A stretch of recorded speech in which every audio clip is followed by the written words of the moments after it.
Returning now to that major story we were following earlier on this hour here on 6 News, an Australian man whose family argue he has been held hostage in Iraq yesterday marked 3 years in jail. Robert Pether was arrested in 2021 after a dispute between the Iraqi government and his employer, Dubai-based engineering firm CME Consulting. Now his wife, Desiree Pether, spoke to 6 News about the latest updates on her husband's health and situation. Here's that full interview. So my husband is an Australian engineer. He's one of the best out there on the world stage representing Australia, and as Aussie as they come. And he had gone over to Iraq and he was working on the Central Bank of Iraq HQ project. He'd been working in the Middle East for 12 years, so in and out of the Middle East, so well versed on working in the Middle East. And he saw that as a foot in the door, and his speciality is hospitals and labs and museums.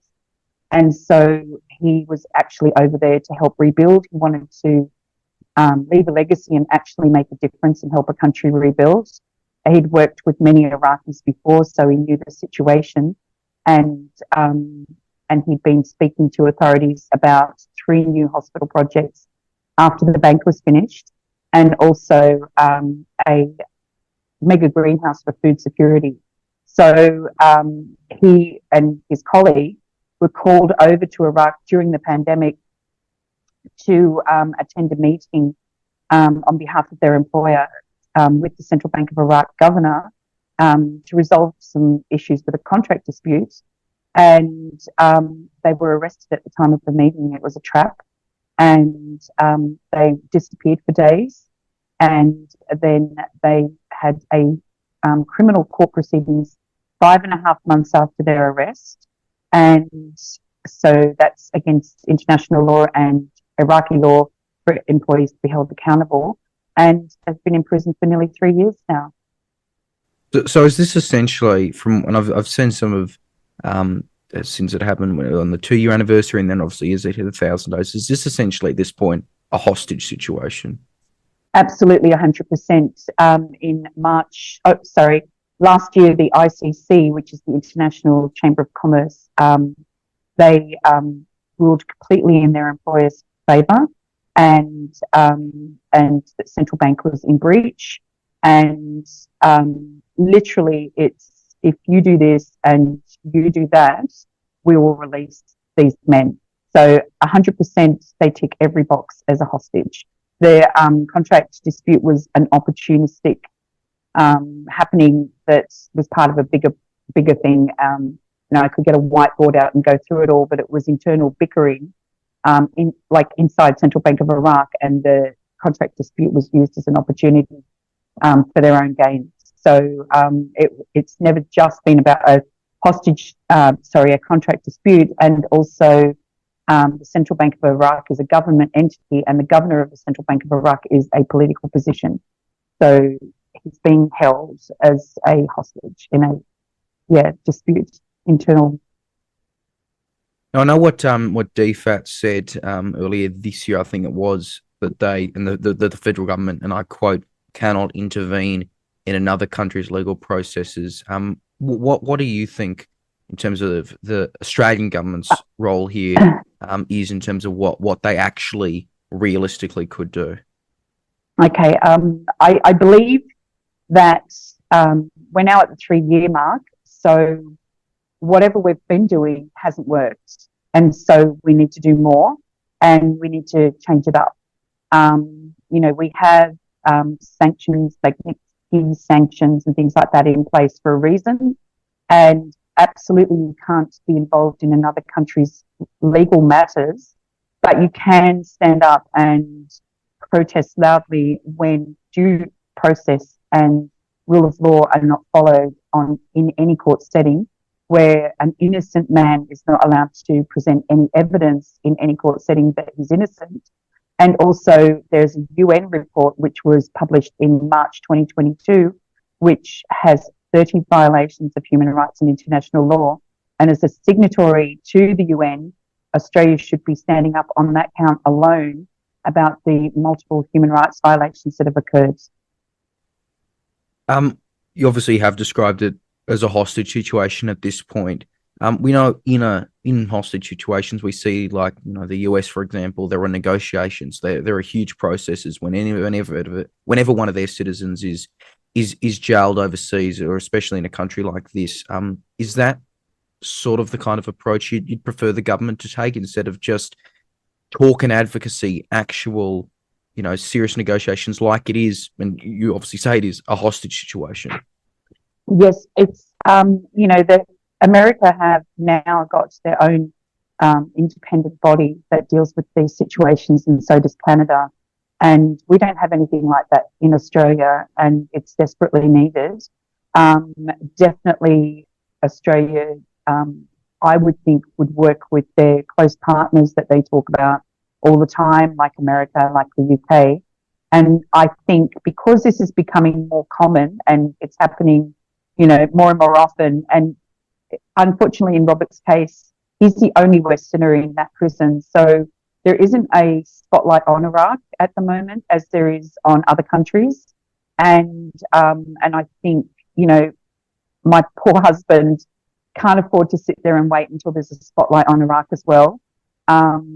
He's not doing well, and I just feel that we need to change things now, and we need to step up, and we need to be stronger. Australia's not known for being weak and running away from a challenge, and I feel that we need to do significantly more. I imagine information coming from a country like Iraq in this time has been somewhat limited. What exactly do you and your family know about his current condition? I speak to Robert quite regularly, and so we know a lot about his current condition. He he has a skin condition. He's had hundreds of moles removed since he was a teenager, and he had a melanoma on his ear back in 2005, and we'd managed to keep him cancer free since. But since his arrest, he's had an explosion of new moles, and it's really bad to get new moles as an adult. That increases your risk of melanoma, along with his history of melanoma. And so he's now in a position where he's pretty much, instead of being monitored yearly, going to have to get monitored like at least every 3 months. And monitoring him in a prison situation where nobody can see his back or the back of his neck or the back of his ears is very dangerous for him. He's literally playing Russian roulette. And then on top of that, he's lost nearly 40 kilos. He lost 15 kilos in the first 12 days after his arrest when he was in interrogation. And he's just dogged with ill health. He's constantly on antibiotics. He's lost teeth. He's, and then mentally, we've had to talk him off the ledge so many times. And, as this 3-year mark comes and nothing much has changed in regard to the fight for him, it's just really hard. Like, it gets harder and harder to talk him off a ledge, and to keep him there for us, and to keep hope alive. And I'm not sure if he'll survive this much longer. I might be saying the obvious here, but from what you've described about his condition, and moles and all that, sounds like he should pretty urgently be in a hospital. He should absolutely pretty urgently be in an environment where he can regain his health, and he should also be in an environment where he can be more closely monitored for his mole situation. And also, it's not just, monitoring moles. It's healthy lifestyle, and lifestyle plays a massive part. And I think the explosion of new moles, his GP has said, is an immune response to extreme stress. Because can you imagine sitting in an Iraqi prison for 3 years trying to prove your innocence, and trying to work out how the hell to prove that you're an innocent man and you've got nothing to do with any of this, and you're an employee? It wreaks havoc on your body.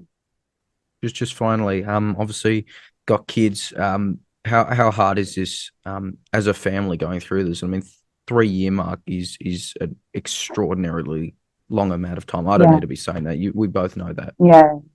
It's absolutely excruciating. It's really, really hard on the kids. Flynn is coming up to about 5 weeks off his 21st birthday. He turned 18. Since Robert's been in prison, he's finished school. He's in his 3rd year of engineering at university. Oscar finished school and turned 18, and he's not doing as well. He's not coping with it as well as Flynn, and so he's kind of floating at the moment. He's failed his course. And Nala was 8, now she's 11. She's a twin, and he's thinking in his head that he can come out and play Barbies with her, and she's so past Barbies now, and it's really, really hard on the kids. The boys in particular were so proud of him for actually going somewhere that wasn't 100% safe, because he really, really wanted to make a difference and help a country rebuild.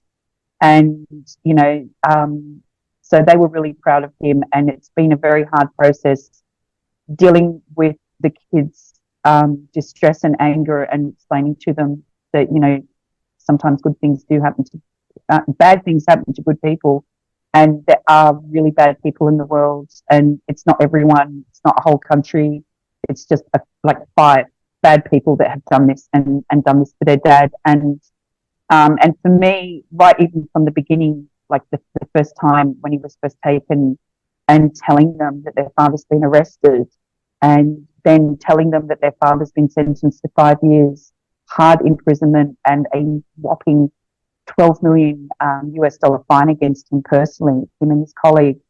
And then another case has started, and another case has started, and more fabrication and more manipulation of facts, and it just never stops. And so it's really, really hard for them. It's just one wave after another, and they can hear it in his voice. He doesn't, obviously he hides it from them as much as he can when he's really, really flat, but they can hear it. And there's been times where Flynn has been afraid when he's hung up the phone that he's never going to talk to his dad again.